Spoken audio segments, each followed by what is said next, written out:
Picture this. It's a gray September afternoon in London.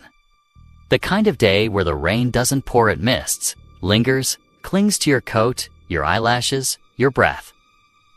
Commuters hustle across Waterloo Bridge, heads bowed against the chill. Double-deckers rumble past. Everything looks ordinary. Routine, forgettable. But amid the hum of traffic and the soft patter of rain, a man stumbles ever so slightly. Just a hitch in his step. He turns, confused, scans the crowd, and rubs the back of his leg like he's been pricked by something sharp. Just a passing annoyance. That man was Georgi Markov, and in that moment, he had just been sentenced to death. Welcome to Rapid Retrospectives, your destination for quick and fascinating journeys through history, pop culture, and more. Make sure to subscribe and hit the bell icon to catch all our latest videos. Now, if you've never heard of Markov, you're not alone. His name doesn't echo through history books like Kennedy or Castro. But his story is something out of a Cold War spy novel, except every twist, every betrayal, every drop of poison was real. His life and his death straddled the fault line between two worlds. The suffocating paranoia of the Eastern Bloc and the fragile freedoms of the West. Markov wasn't a soldier. He didn't carry a gun or storm barricades. He fought with words, and that made him dangerous. Born in Bulgaria in 1929, he had a brilliant mind and a way with language that made him a rising star in his home country. A novelist, a playwright, and eventually a television personality. For a while, he played the game well enough to thrive under the communist regime, till he didn't. Over time, his work grew sharper, more critical. Subtle at first, then pointed. He mocked the absurdities of state control. He questioned the suffocating hand of censorship. That's when the doors began to close. In 1969, Markov made a decision that changed everything. He defected to the West, to the regime he left behind that was unforgivable. In London, Markov didn't go quiet. He didn't lay low. Instead, he turned his pen into a scalpel, dissecting the Bulgarian government in broadcasts for the BBC and Radio Free Europe. He spoke directly to those still living behind the Iron Curtain, exposing the corruption and incompetence of dictator Todor Zhivkov and his inner circle. His words were subversive, piercing, dangerous, and someone was listening. Back in Sofia, Markov's name was blacklisted. His books were banned, his citizenship revoked, and he was branded a traitor. But the attacks didn't stop at paper decrees. The Bulgarian secret police, known as the Darzovna, Sigurnost, wanted him silenced. Permanently, but they wouldn't act alone. Not for this, not for someone like Markov. They needed help. They needed professionals. That's where the KGB came in. By the mid-1970s, the KGB had perfected the art of wet work, their code for operations involving assassination. These weren't chaotic hits. These were carefully planned, deeply calculated, and surgically executed. And in this case, they would require something both invisible and unforgettable. A weapon that wouldn't look like a weapon. A tool that could slide through a city like London unnoticed, even admired. Something almost poetic. They settled on an umbrella. Not just any umbrella, of course. This one had been modified in a KGB lab in elegant design, housing a compressed air mechanism that could fire a tiny metal pellet, smaller than a grain of rice, into human flesh. The pellet itself was laced with ricin, a poison with no known antidote. Once inside the body, it would dissolve slowly, releasing the toxin over the course of days. Enough time for the killer to vanish. Enough confusion to mask the crime.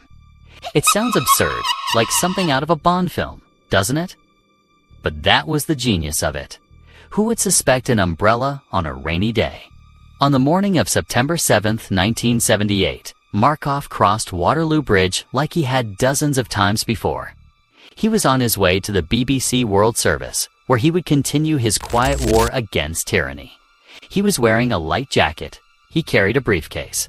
Nothing unusual. Except this time, someone was following him. We don't know exactly who. To this day, the assassin's identity remains unconfirmed. Witnesses described a man with dark hair and an Eastern European accent, wearing a gray suit and holding of course an umbrella. As Markov waited at the bus stop near the south end of the bridge, the stranger brushed past him. It wasn't violent. There was no struggle, no scene, just a sharp pain in his thigh, like a wasp's sting. The man apologized in accented English and walked away. Markov reached down and noticed a small red bump on the back of his leg. That was all. He shrugged it off. But within hours, he was running a high fever. By nightfall, he was vomiting. His condition worsened rapidly, baffling doctors at St. James's Hospital. Nothing seemed to work. Antibiotics were useless. His organs began to shut down, one by one. 3 days later, Georgi Markov was dead. It was only after an autopsy that the truth began to surface. Deep in the tissue of his thigh, coroners found a tiny metal pellet coated in sugar and hollowed out with microscopic holes drilled into its casing. The design was genius. The delivery was flawless. And the implications were staggering. This wasn't a robbery gone wrong. This wasn't random. This was a message. But from whom? Why go to such lengths across borders with scientific precision and silent cruelty to kill a writer? The answer lies in the nature of power. Markov didn't carry bombs or stage coups. But he did something more dangerous. He made people think. He exposed the lies. And in totalitarian regimes, truth is a weapon far more feared than bullets. What happened on that rainy day wasn't just an assassination. It was a surgical removal hit designed to eliminate a voice that couldn't be controlled. A message wrapped in raindrops and silence. And as the clouds passed over London and the traffic rolled on, few people noticed what had just occurred. But beneath the quiet surface of that gray afternoon, a Cold War had turned just a little colder. If the death of Georgi Markov sounds like something pulled straight from the pages of a law novel, that's because it was meant to. But this wasn't fiction. And this wasn't just about silencing a dissident. It was about sending a message. A quiet declaration that even across oceans, across borders, and behind microphones, no one is untouchable. To understand why someone like Markov had to die, you have to step into the paranoid halls of the communist world in the 1970s. Behind the Iron Curtain, information was currency, fear was policy, and leaders ruled less through loyalty than through absolute control. And for Bulgaria's long-standing leader, Todor Zhivkov, Markov wasn't just a nuisance, he was personal. Markov's radio broadcasts were cutting, relentless, and worst of all, for Zhivkov, widely listened to. With programs aired by the BBC and Radio Free Europe, Markov was reaching millions of Bulgarians still trapped in the state's grip. He exposed the hypocrisy of the regime's elite, their French wines, their seaside villas, the surreal gap between their lives and those of ordinary citizens who queued for bread. He didn't just criticize communism, he ridiculed it. And that kind of embarrassment was intolerable. According to documents unearthed years after the Cold War, Zhivkov himself ordered the hit. Not delegated, not hinted. Ordered. But Bulgaria lacked the resources to carry out such a sophisticated assassination on foreign soil. Enter the KGB. The Soviet Union had every reason to help. For Moscow, Markov wasn't just a Bulgarian problem, he was part of a larger threat. The defection of artists, intellectuals, and scientists posed a symbolic danger. Every successful escape and every outspoken voice was a crack in the concrete wall of their ideology. The USSR needed to show that the wall could hit back. The KGB's Department 13, the clandestine unit specializing in sabotage, assassinations, and covert operations, took the lead. Their solution was as creative as it was horrifying. They didn't want bullets. Bullets make noise. They wanted silence. Precision. A kill that left no trail and no panic. A weapon so unusual it could pass through customs, through crowds, through suspicion, without ever raising an eyebrow. So they built the umbrella. On the outside, it was completely ordinary black canopy. Polished wooden handle, the kind of thing thousands of Londoners carried every day. But within the shaft was a compressed gas system capable of firing a tiny pellet at close range. The engineering was exquisite. The pellet itself, a near microscopic sphere of platinum iridium alloy. And inside it, a carefully measured dose of ricin toxin derived from castor beans, that in the right concentration could kill slowly and invisibly. No gunshots, no car chases. It's just a bump on a rainy street. The pellet was designed with pinhead-sized holes, covered in a waxy coating. Once inside the warm human body, the coating would melt, allowing the poison to seep out gradually. Enough time to allow the assassin to disappear into the city before the victim even realized what had happened. Let that sink in. Someone spent months, maybe years, designing a murder device that would deliver a precise microdose of poison. Inside, a tiny pellet, launched from an umbrella, timed with weather, travel patterns, and surveillance. And most chilling of all, it worked. We don't know the assassin's name for certain. Some point to a man named Francesco Gulino, the niche Italian art dealer who'd been working as an informant for the Bulgarian secret police. He was in London at the time, under a fake identity. British intelligence later identified him as a possible suspect, but the case never led to charges. Gulino vanished into Europe's underbelly, and by the time investigators got close, the trail had gone cold. But what we do know is this: Markov wasn't the only target. Just days before the attack on him, another Bulgarian exile, Vladimir Kostofos, approached in the Paris metro by a man who bumped into him and jabbed him in the back. Kostov felt a sting, developed symptoms eerily similar to Markov's, but he survived. Doctors later found a pellet lodged in his back identical in design to the one discovered in Markov's thigh. The only difference: the wax seal on Kostov's pellet hadn't fully melted. The ricin never released. That was their trial run. The failure in Paris was refined in London. The method wasn't just efficient, it was psychological warfare. A warning cloaked in routine, telling every defector, every whistleblower, every journalist, we can reach you. It doesn't matter if you're in Paris or London or sitting safely behind a BBC microphone. You will never be far enough. And here's the kicker: most of this only came to light years later. At the time, British authorities were baffled. Ricin wasn't commonly tested for. The idea of a murder weapon hidden inside an umbrella sounded ridiculous until the autopsy confirmed it. But intelligence agencies had suspicions almost immediately. MI6 knew that both the KGB and Bulgaria's Darzovna Sigornost had lists of high-priority defectors. They also knew that London, with its openness and its media reach, had become a hub for Cold War ideological battles. Still, for a long time, there were no arrests, no trials. The people who ordered the hit simply denied everything, and the people who carried it out, ghosts. It wasn't just about eliminating a threat. It was about perfection. The Soviets and their allies wanted to prove that they could carry out an impossible kill with an impossible weapon in the heart of the West and get away with it. And for a while, they did. But the cracks were forming. Journalists began to connect the dots. Western scientists started researching ricin. A story that sounded like fiction began to look disturbingly plausible. And every new piece of the puzzle revealed not just a murder, but a world beneath the surface. World of spies and secrets of betrayal and fear where nothing was as it seemed, and even the rain could hide a weapon. Markov, for all his courage, probably knew the risk. He'd spoken openly about threats. He'd joked about the possibility of being poisoned. But it's hard to prepare for death when it arrives as a polite stranger with an umbrella and a smile.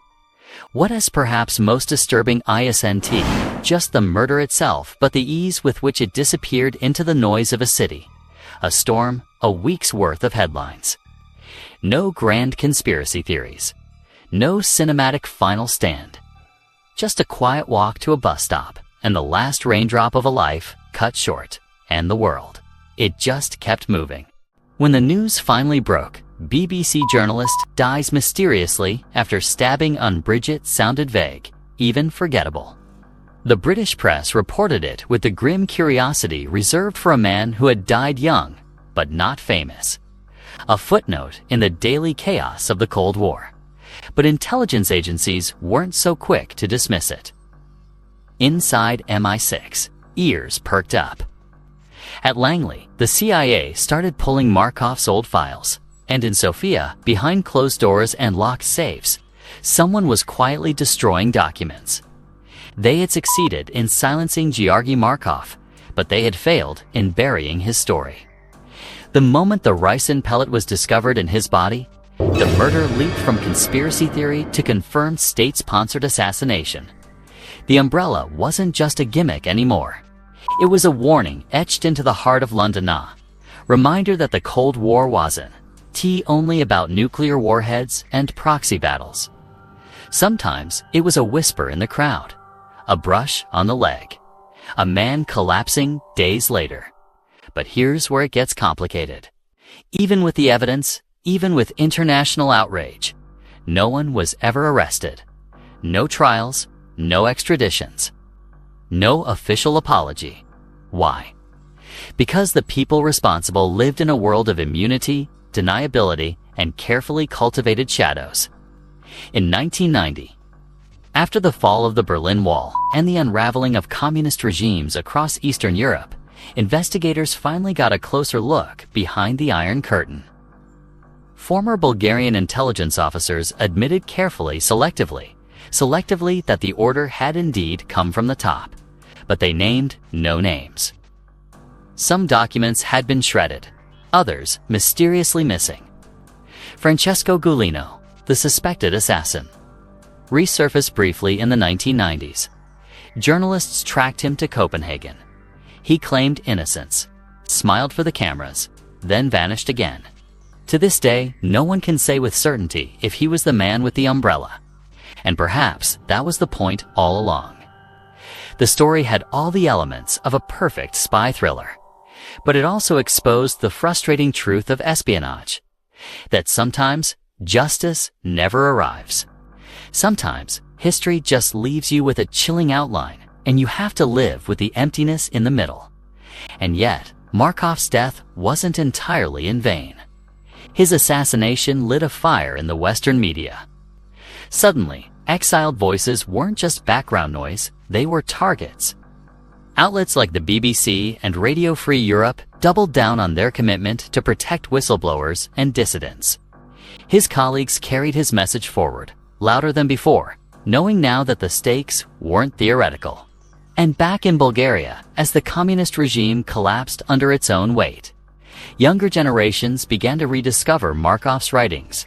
His banned novels reappeared in bookstores. His plays were staged again. Streets were named after him, martyr of thought, a man who dared to speak truth in an age of lies. Still, the question lingers: what if he had lived? What would Georgi Markov have become in a post-communist world? A political figure? A novelist? A cultural icon? Would he have returned to Bulgaria, helped rebuild it, shaped the future he once dreamed of? Or would he have been forgotten, just another dissident outpaced by history? The truth is, Markov's greatest weapon wasn't his writing. It was his refusal to stay quiet. He understood something that dictators never do, that fear is loud, but courage is contagious, and that's what terrified them most. Because for every Markov silenced, there were a dozen others watching, waiting, learning, and the poison they injected into his leg that day, it spread further than they could ever have imagined, not through the bloodstream, but through the airwaves, through stories, through the idea that one man with a typewriter could make an entire regime flinch. Today, the umbrella that killed him sits in a glass case in a museum, twisted relic of Cold War ingenuity. But it's more than a piece of hardware. It's a symbol of how far governments will go to crush dissent. and of how fragile freedom can be when truth becomes a target. You might be wondering, how is this relevant now? Because the tools have changed, but the game hasn't. Today, dissidents don't just get shot, they get hacked, discredited, disappeared in digital noise. Propaganda isn't just printed, it's injected into timelines and feeds, but the strategy still the same. Control the narrative, erase the threat, eliminate the voice. Georgi Markov's story reminds us that even in a world built on surveillance and suppression, the power of one honest voice still matters. That truth, even when whispered, still rattles the walls of empires.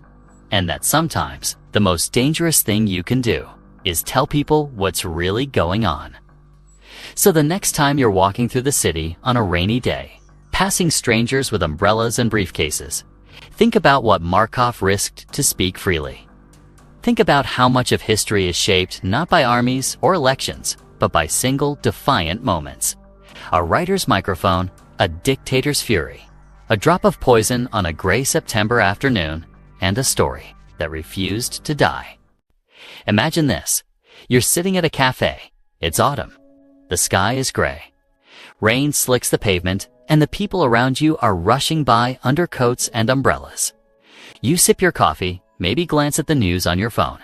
Another headline, another scandal, another whistleblower, journalist, or activist caught in the crosshairs. You think back to Georgi Markov. He wasn't a soldier. He didn't carry a weapon. His battlefield was a radio studio.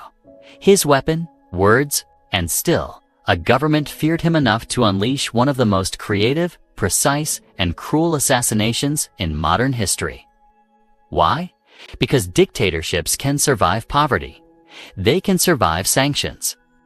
They can survive wars. They can't survive exposure. They can't survive the truth repeated enough times by enough people with enough clarity. Markov had that clarity, and for that, he had to die. But his death didn't bury the truth. It lit it up like a flare in the darkness.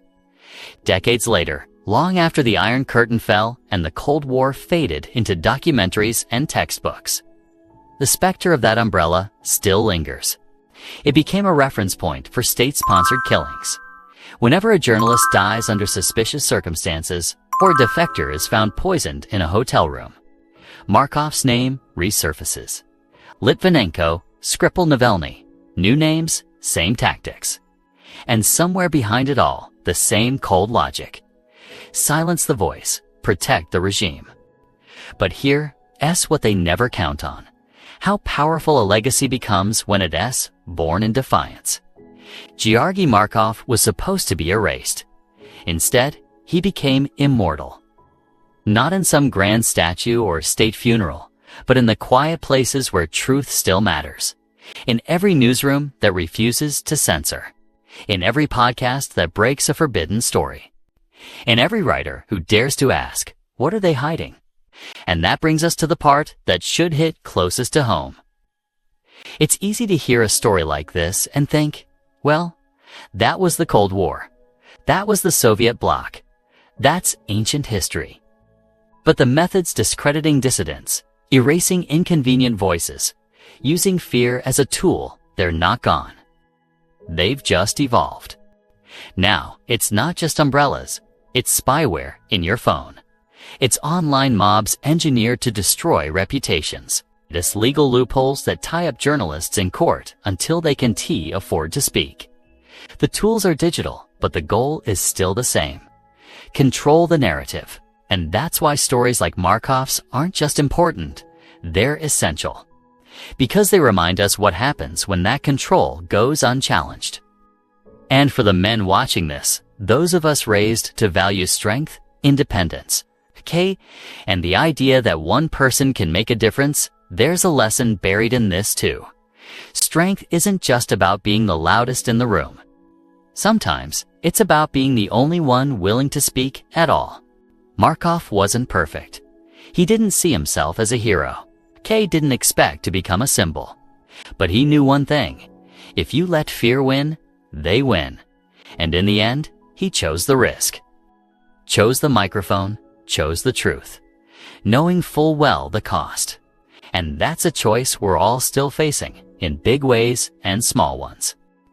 Will you call it out when something's wrong at work? Will you speak up when the truth is unpopular? Will you back down when the consequences are real, not theoretical?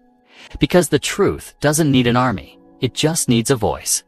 Think about that the next time you scroll past a headline and wonder if it's worth paying attention. Think about it when someone tells you to stay out of it, to let it go, to stop asking questions. Markov didn't let it go, and neither should we. So here we are decades later, still talking about a man who died on a bridge in London, on a rainy day from an invisible weapon no one saw coming. And somehow, despite everything they did to silence him, you just heard his voice again. That's the thing about truth. You can poison a man. You can hide the weapon, but you can't stop the story from being told. And sometimes, that's what really terrifies them. So the next time it rains and you pass someone with an umbrella, remember, not everything hidden is harmless. And not every weapon looks like one. Some of them just ... open with a click. And the rest, well, it's what we do with the truth after the click that matters most.